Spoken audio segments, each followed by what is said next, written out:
పశ్చిమ గోదావరి జిల్లాలో సాగునీరు అందుబాటులోకి వచ్చిన రైతులు వరి నారుమళ్ల తయారీలో నిమగ్నమయ్యారు.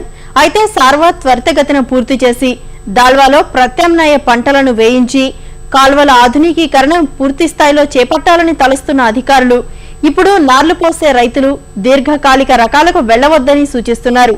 కలెక్టర్ ఆదేశాల మేరకు నీరు త్వరగా విడుదల చేయటంలోని ఉద్దేశాన్ని గ్రహించి రైతులు సహకరించాలని కోరుతున్నారు.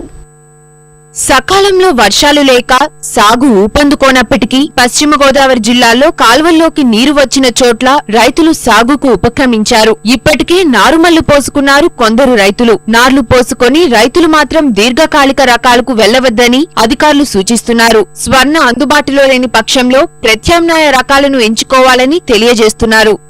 ఎవరైతే ఇంకా నార్మల్ వేయవలసిన వాళ్ళు ఉన్నారో వాళ్ళందరూ కూడా స్వర్ణ అనే వెరైటీ కానీ అందుబాటులో లేకపోతే మాత్రం దయచేసి 1001 కానీ 1006 కానీ అందుబాటులోనండి.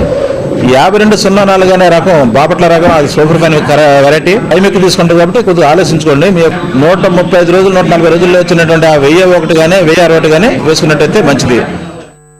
కాల్వల ఆధునికీకరణను దృష్టిలో పెట్టుకుని రైతులు త్వరితగతిన అందివచ్చే రకాలనే వేసి సాగునీటి ఇబ్బంది రాకుండా చూసుకోవాలని కోరుతున్నారు.